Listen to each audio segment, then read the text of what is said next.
నీవేటి కవి నిరతమునన్నిది ఈ పొద్దే వర మిమ్మల్ని ఎదిగితే శివాయ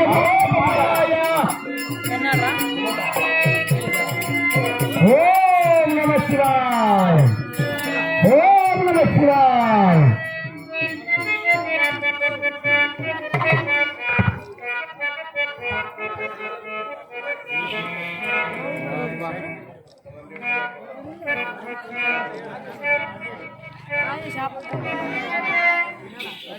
మహారాత్రి కొండపల వాస్తున్నటువంటి పెద్ద కొండపల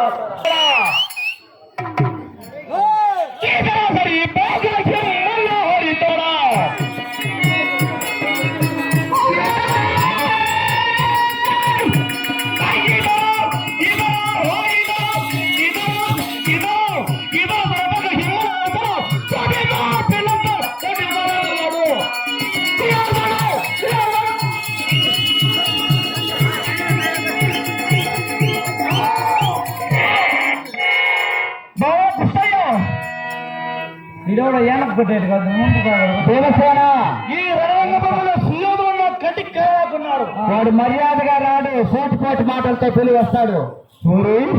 పోలీసులు తిరిగి పనులు పోలీసులు ముందు పోలీసులు రాలేదంటారా? పోలీసులు రాలేదంటారా? పోలీసులు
అవునా?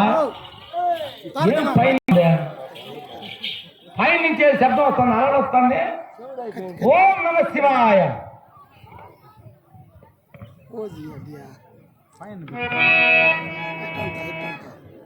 భీముడు లేస్తే కదా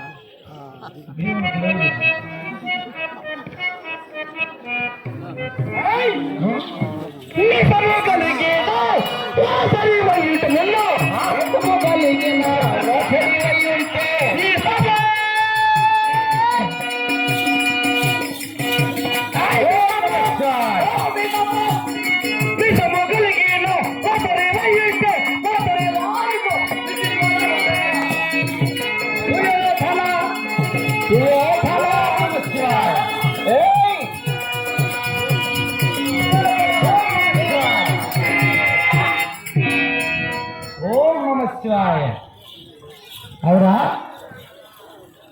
పైనుంచేదో మీసము మీసం అని అనిపిస్తున్నా. అయితే మర్యాద వెలుపుకి వస్తున్నా మీసము. మీసము కలిగిన మగవాడు అయితే బాగా బయట అంటున్నావు. ఈ మీసం గురించి నీకేమో తెలుసు? ఈ మీసమేరా చిన్ననాటి నుంచి కూడా మిమ్మల్ని విష సర్పముల చేత కల్పించినది ఈ మీసమే. మీరు పోయే దారిలో విషములను నాటించి మిమ్మల్ని చంపడం చేగించింది ఈ మీసమే. మిమ్మల్ని 5 మందిని, మీ తల్లి గారి కుంతీదేవిని 6 మందిని సజీవంగా లక్క ఇంట్లో పసుపు కాల్పను ఉద్యోగించినది ఇది మీసమే. అంతెందుకురా?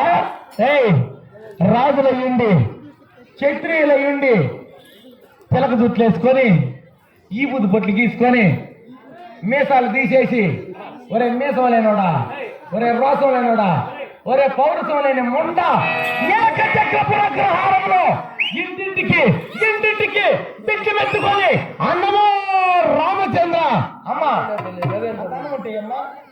అక్క అంత పోయక్క అని అడుగు చేసి కూడా ఈ మీసమే అంతెందుకురా నీ ఆది పాంచాలి, నీ ఆది పాంచాలి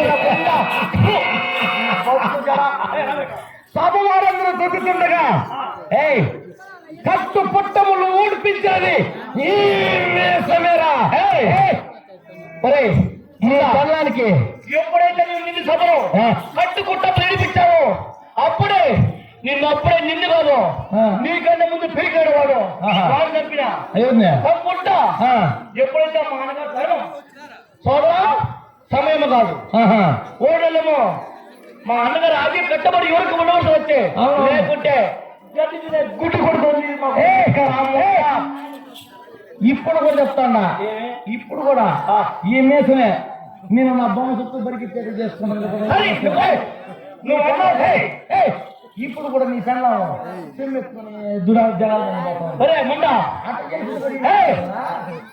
అడుగుతుంది తప్పలేదు. రాజులయ్యుండి ఒక సామంతరాజు దగ్గర మారువేశాలు వేసుకొని ఎక్కడి నుంచి చేస్తా నువ్వేసేది కాదు మన కోపం వచ్చేసుకో ఇటు చెట్టేస్తాను నాకే తెలియదు. నేను చెప్పాను నీకు కోపం రావాలా ఎప్పుడైతే అన్నా స్థానంలో ఉంటుందిరా నా కోపం మంచితనమే రావాలా నాకెప్పుడు నిన్ను వెళ్ళ కోపమే చిన్నతనంలో విషయం పెట్టాడు కాపులు తగ్గించాడు విషయం పెట్టించాడు అవును గంగమల్లో ఇచ్చాడు మంచితనమురా ఇంద్రపతి అచ్చకు రావించి మాయాదూత మారించి మనం మోసపుచ్చి వీడు జావార్చి మన రాజు మాయాదూత ఎవరు ఆడరా నేనాడా నేను ఆడుతున్నా మా మామగారు 100 పన్నాగలు పంపారు ఎవరే ముండ అదేరా రాజకీయం అదే మీ మొఖం రాజకీయం తెలుసా మీ సభ కలిగిన మగవాడు కాదు అవును నువ్వు మీ సభ అయితే ఎందుకు వస్తావు క్షేత్రము అంటే గిడ్డుడు రాజు కదుడుగా క్షేత్రం అంటే వినరా నా మాట వినరా క్షత్రియ ఉత్తరం తెలుసుకోవడం విన్నాను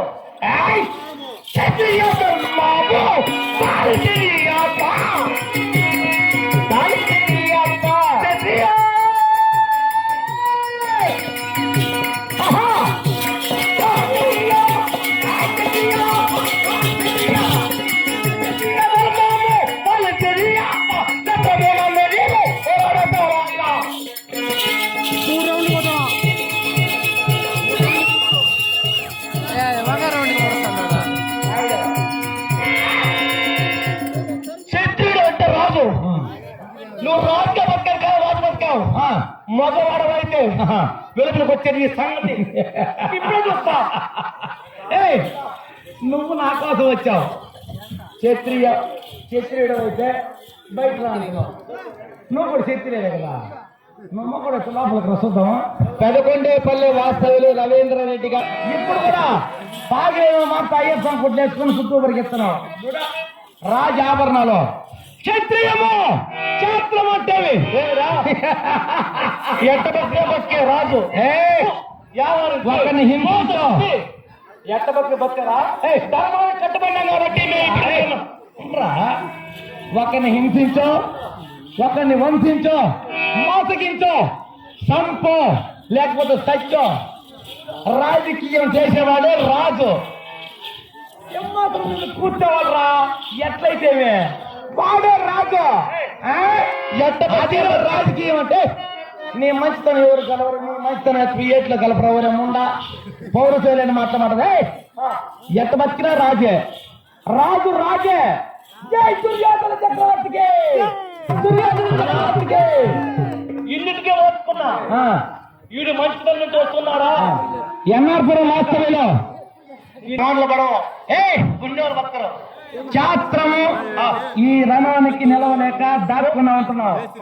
నీకు భయపడి దక్కలేదురా. నీకు భయపడి దక్కలేదు. నేను జలస్తంభన అనే విద్యను గావించి చనిపోయినటువంటి నా జగ సహోదరులను బ్రతికించుకోవడానికి చూడు. ఈడ నేను మంత్రం చెప్తా ఉండా, ఈడ చెప్తా ఒక్కొక్కరు లేస్తా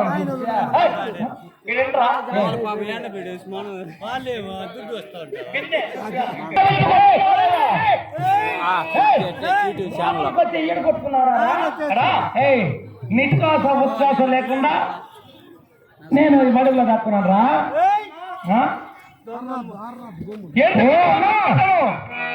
హలో అన్నా ధర్మరాజా, నాయన తమ్ముడ దుర్యోధన, ఎందుకన్నా నాకు గుట్టు కొలుపుతారన్నా? మర్యాదగా మా రాజ్యం ఇచ్చేయి. రాజ్యమా?